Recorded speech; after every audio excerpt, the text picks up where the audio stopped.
far can we get if we sail a little bit high? In a backstage trailer behind the politically charged Into Action Gallery show in Chinatown on Friday, 3 members of the Black Eyed Peas prepared to walk on stage with new music for the first time in 7 years. The gallery was packed with young left-leaning activists, radical chic paintings and mixed media installations, and speakers like the former Obama environmental advisor Van Jones. For fans who only got to know the Peas as one of the biggest-selling pop acts of the 2000s, with multi-platinum, wedding dance floor hits such as I Got a Feeling, My Humps and Boom Boom Pow, it may have seemed a bit incongruous. But when Will.I.am, Taboo and APL.A.ap longtime singer Fergie wasn't there because SHES on leave from the group pursuing solo material walked onto the gallery stage to introduce Street Livin, a dark yet poignant new musing on gun control, prison reform and American racism, it felt like a return to the act's beginnings as streetwise LA rappers. Advertising era invented by teens. It's not like the Black Eyed Peas are back and now they're militant, Will.I.am said. Our first big hit was Where Is the Love, where we were talking about real stuff.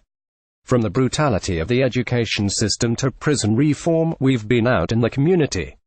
This is the work we've been doing. In 2018, it's another era for the Black Eyed Peas, one that looks a lot like where it started. But in a time of so much challenging, inventive hip-hop, and terrible divisions in American life, where do the Peas fit in the top of the pop charts? The front lines of activism are somewhere in between. The act has penned some of the stickiest pop radio staples of the decade, but the Black Eyed Peas' time away proved formative for how its members wanted to reset the band, and how they wanted to respond to the changes in America. Athletes have been standing up more than musicians, Will.I.am said. We have to start standing up too. 7 years is an eternity in pop music, but the Peas were far from idle in the meantime. After performing at the 2011 Super Bowl halftime show, Will.I.am released a solo record. Taboo overcame a scary bout of cancer and protested the construction of an oil pipeline on the Standing Rock Sioux Reservation, and APL.A.ap opened schools in his native Philippines. The time away from the pop spotlight only reinforced that there was much more work to be done, and the Black Eyed Peas are in a unique position as top 40 hitmakers with scrappy backgrounds of activists and conscious rappers. From me beating cancer and going to Standing Rock, to AP's work in the Philippines, Taboo said, all of this has been a preparation for a bigger fight. Street Livin is indeed a hard left turn from the act's glossy, raved-up pop tunes. Built around a mournful jazz sample, it's a forthright indictment of institutional racism in America that feels like an honest shot at matching the poetry and vitality of Kendrick Lamar.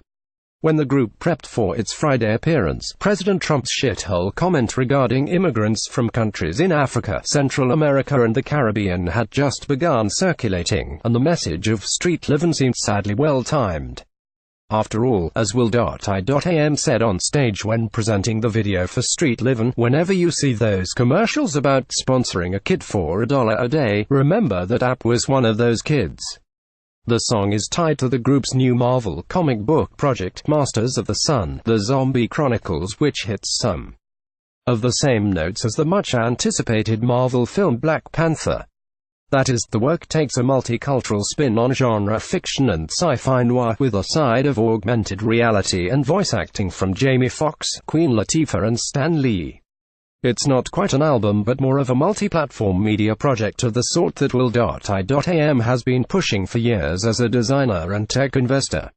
While it may not match the sheer ubiquity of the group's mid-aughts pop smashes, the act is fine with that. All the cultural urgency and big streaming numbers these days is coming from gritty, intense hip-hop with no illusions about the state of American life right now. The Peas helped pave that way, even if the group's youngest fans may not have been alive when its members were cutting those early LPs. The Black Eyed Peas may not be as edgy as the face-tatted SoundCloud generation or as critically lionized as the Top Dog Entertainment stable, but the group has experience and a proven history, and in tumultuous times, that has to count for something. Right now, I look at hip-hop like punk rock, The Clash, suicidal tendencies, Will.I.am said. Hip-hop is going through its own punk phase, and we're going to have a new Clash come out of it.